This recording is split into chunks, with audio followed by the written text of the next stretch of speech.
സങ്കീർത്തനം എഴുതിയ ദാവീദിന്റെ മകൻ സോളമൻ ജ്ഞാനിയായി മാറി. പ്രഭാഷകൻ മകനെ പറ്റി എഴുതുന്ന ഈ വാക്ക് നമ്മുടെ മനസ്സിൽ ചില്ലുകൂടിനകത്തിട്ട് സൂക്ഷിച്ചു വെക്കേണ്ട വചനമാണ്.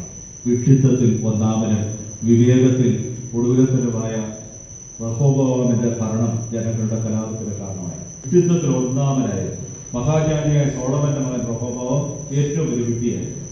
വിവേകം എന്ന് പറഞ്ഞ സാധനം അവന് എറിച്ചിട്ടില്ലായിരുന്നു. അതിന്റെ കാരണം എന്താണ്?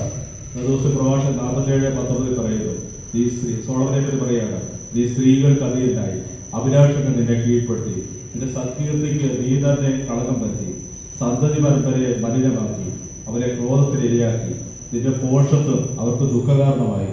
അങ്ങനെ രാജ്യം വിഭജിക്കപ്പെട്ടു. ഈ സോളമന്റെ ഭരണകാലത്ത് ജെറോബോവാം എന്ന് പറഞ്ഞാണ് നാട് വിട്ട് സോളമനായിട്ട് ശത്രുതയുമായിട്ട് പോയിട്ടുണ്ടായി.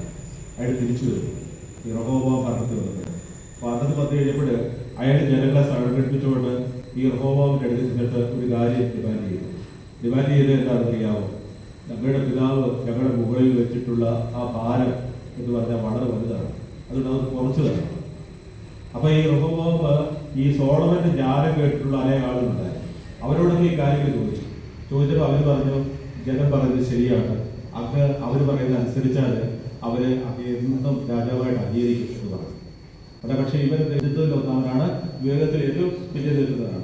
അവൻ പോയിട്ട് തന്റെ ലെവലിലുള്ള ആളുമായിട്ട് ഈ MBA അടിച്ചെടുക്കുന്നവരായിട്ട് ആലോചിച്ചപ്പോൾ അവന്മാർ പറഞ്ഞു കൊടുത്ത വാചകം എന്താണ്? നീ പറയണം, എന്റെ പിതാവ് ഭാരമുള്ള നോക്കുവാണ് വെച്ചിട്ടുള്ളതെങ്കിൽ ഞാനതിന് ഭാരം കൂട്ടും.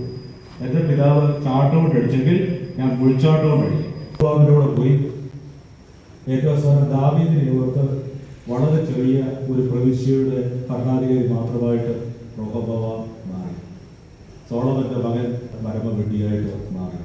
അതുകൊണ്ട് എൻ്റെ പ്രിയപ്പെട്ട സഹോദരങ്ങളെ, നമ്മളൊക്കെ തലമുറകളുടെ കണക്ക് പറയാൻ ബാധ്യസ്ഥരാണ്. ദൈവത്തെ അറിഞ്ഞ് ജീവിക്കുക, ദൈവകരങ്ങളിൽ ആശ്രയിക്കുക, നമ്മുടെ വീടുകളിൽ നമ്മൾ വചന രാവും പകലും വായിക്കുക, നമ്മൾ പ്രാർത്ഥിക്കുന്നവരായി തീരുക. കാരണം ഇതല്ലെങ്കിൽ നാളെ നമ്മളെ മണ്ടുവിട്ട് പോകേണ്ടവരാണ്.